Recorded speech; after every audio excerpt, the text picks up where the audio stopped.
Bonjour à tous, me revoilà. Donc, je vais vous raconter mon histoire.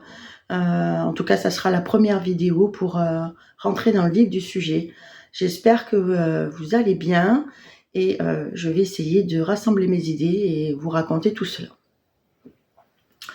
Donc, avant de commencer, j'aimerais quand même qu'on comprenne bien que quand on a dans notre vie de tous les jours, on est dans une certaine routine et que quand on n'a pas forcément envie de changer parce que on a des amis, on a toute une vie un peu du quotidien, c'est peut-être une routine certes, mais on n'a pas forcément envie de changer. Mais quand la vie nous oblige à changer, c'est vraiment quelque chose de très compliqué à faire. Et je vais vous expliquer pourquoi, et c'est pas toujours très facile d'accepter ce qui va nous arriver.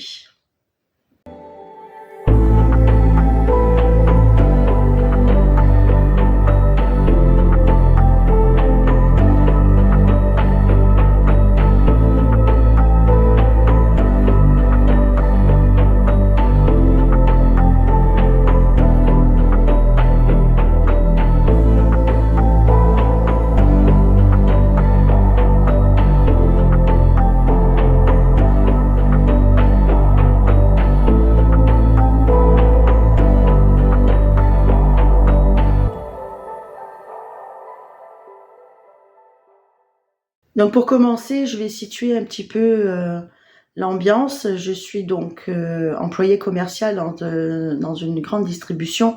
Donc je tairai le nom, mais ceux qui me connaissent savent donc cette grande distribution, connaissent le nom de cette grande distribution dans le Var. Voilà, puisque je vivais dans le Var à l'époque.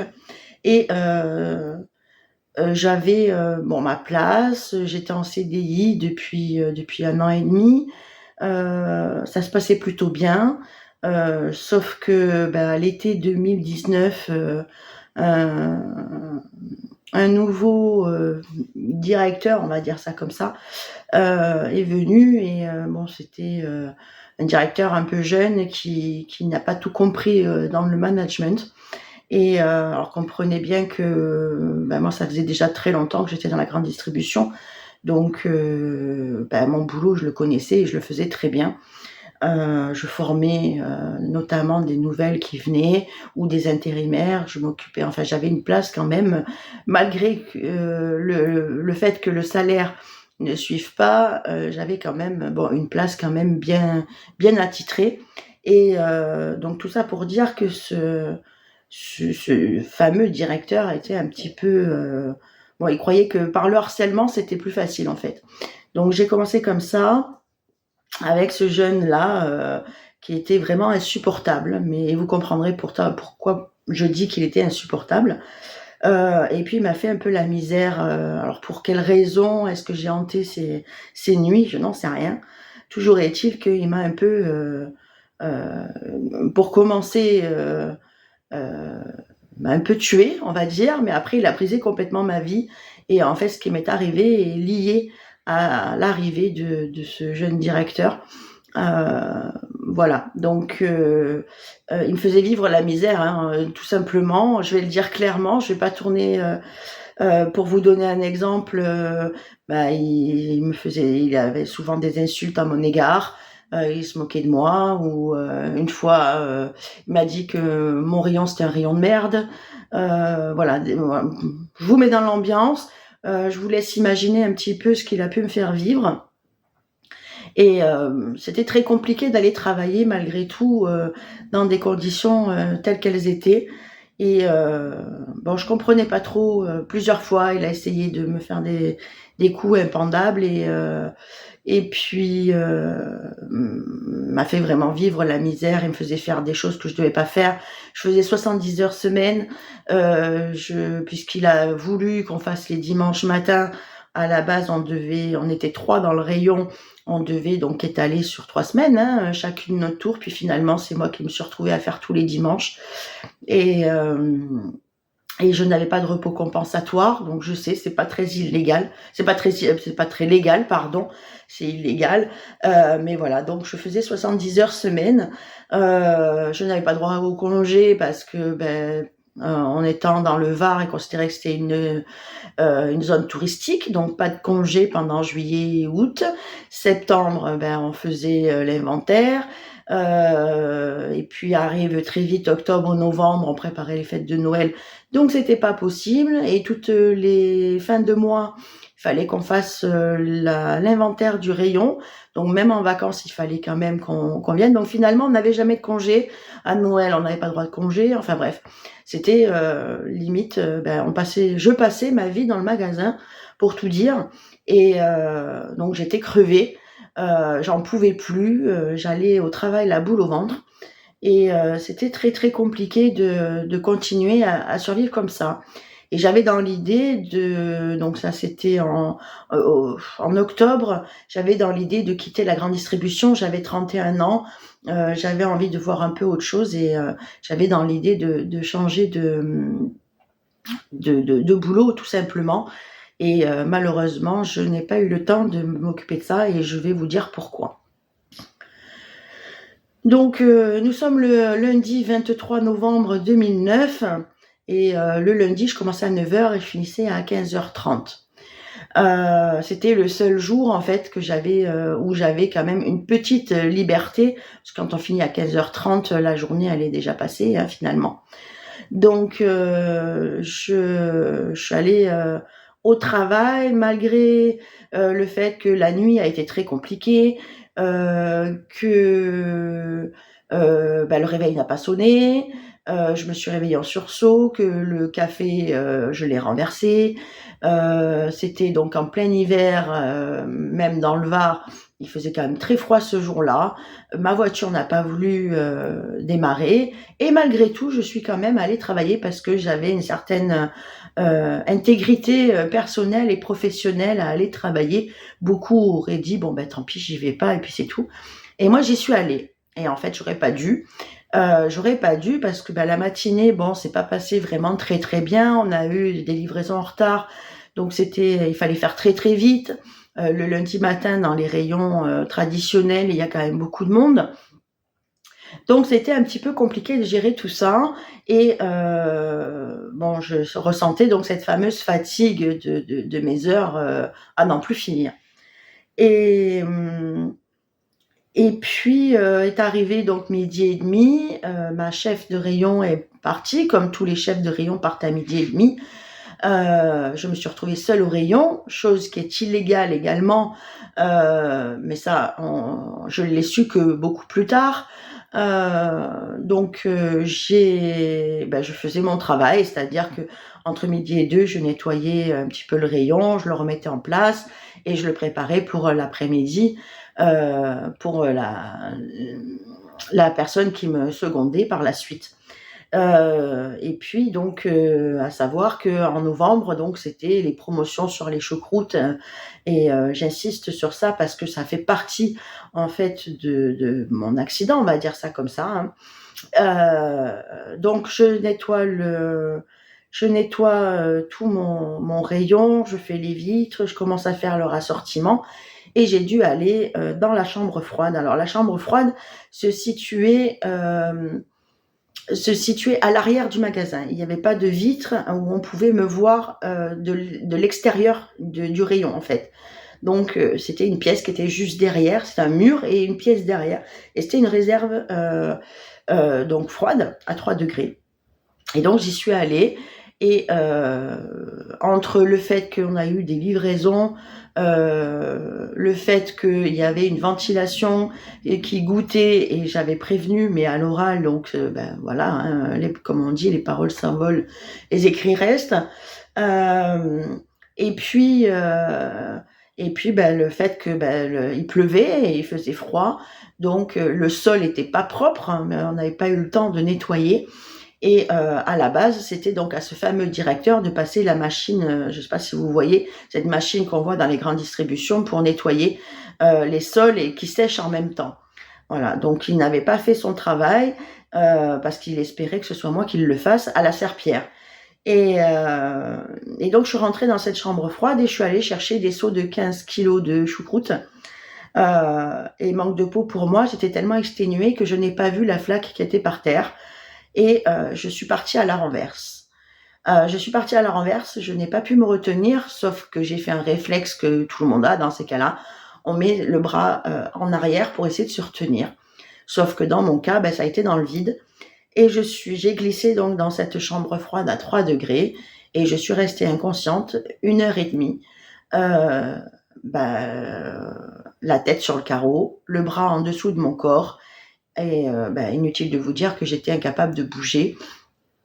Et je ne me souviens plus du tout. La seule chose dont je me souviens, c'est le bruit de ma tête sur le carrelage. Et cette douleur que j'avais lancinante dans les cervicales et le bras. Je vous cache pas que c'est très compliqué à en parler parce que c'est un moment très difficile pour moi. Je me suis sentie vraiment seule à ce moment-là. Quand on se voit chavirer, j'ai vu toute ma vie se défiler dans ma tête, en fait. Voilà. Et j'ai pas compris. J'ai pas compris ce qui se passait. Mais pour moi, j'allais mourir, en fait. Tout ça parce que même petit con, parce que on peut pas dire autrement, n'avait pas fait son boulot et on ne m'avait pas écouté. Donc, je suis restée là pendant 1 heure et demie, inconsciente. Et en fait, on m'a retrouvée, la chef-caisse, qui était une amie à moi, qui me cherchait. Elle me voyait pas dans mon rayon et elle me cherchait et elle s'inquiétait parce qu'elle ne me voyait pas au rayon et généralement, quand on nous voit pas au rayon, on se fait sonner les cloches. Donc, elle comprenait pas trop ce qui se passait et puis elle a fini quand même par voir si j'étais à l'étage ou si j'étais quelque part parce que c'était un peu étonnant que je sois pas à mon rayon à cette heure-là. Et donc, elle a vu que le sas, donc la porte de la réserve frigorifique était un petit peu ouverte et allumée. Et donc, elle a passé la tête. Et bon, tout ça, c'est elle qui me l'a raconté. Moi, je ne l'ai pas vu, bien sûr. Et elle m'a trouvée par terre. Donc, à partir de là, elle a essayé de me parler, apparemment. Je ne m'en souviens pas. Apparemment, je ne lui ai pas répondu. Je ne sais pas du tout exactement ce qui s'est passé à ce moment-là. Tout ce que je sais, c'est que plus tard, comme elle m'a raconté, elle a appelé les pompiers, elle a appelé la direction, qui était tranquillement en train de bouffer au resto à côté. Et puis les pompiers sont arrivés. Alors, d'après ce que je sais, les pompiers ont mis bien 20 minutes, une demi-heure, alors qu'ils sont à côté à venir. Et puis, ils n'arrivaient pas à me réveiller. J'étais en hypothermie, puisque ça faisait plus d'1 heure et demie que j'étais dans la réserve. Ils n'arrivaient pas à me réveiller.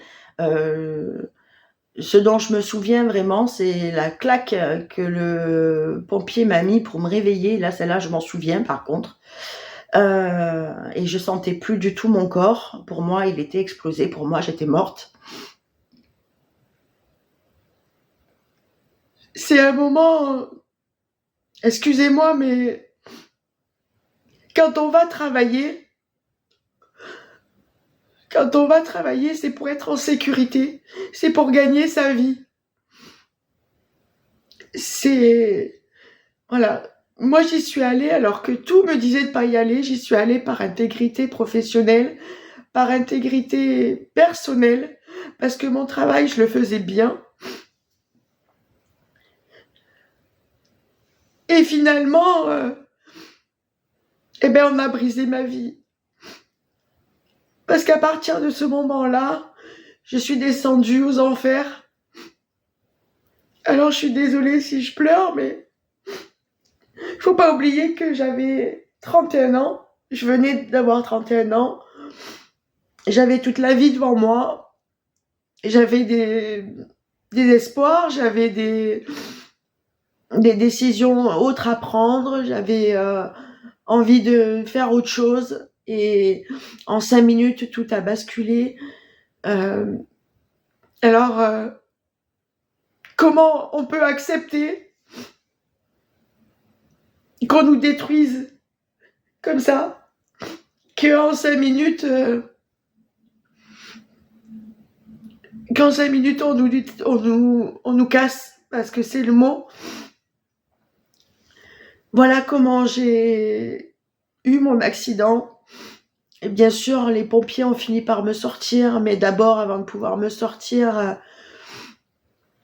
ils ont dû vérifier, parce que je sentais plus ma jambe, je sentais plus mon bras, je sentais plus ma tête, je sentais plus mon dos, je sentais plus mes cervicales. En fait, j'avais le corps qui était complètement mort. Donc, ils savaient pas si la colonne vertébrale était touchée. J'arrivais pas à m'exprimer parce que j'étais complètement KO et j'avais très très mal à la tête. Et le temps qu'ils me mettent sur le brancard, je suis retombée évanouie en fait. J'ai pas d'autres souvenirs de ce moment terrible. Et je suis arrivée à l'hôpital. Je me suis réveillée une seule fois à l'hôpital parce que j'avais mal à la tête. J'étais dans un couloir au niveau des urgences, sans savoir ce qui m'était arrivé en fait, parce que j'avais complètement occulté. Et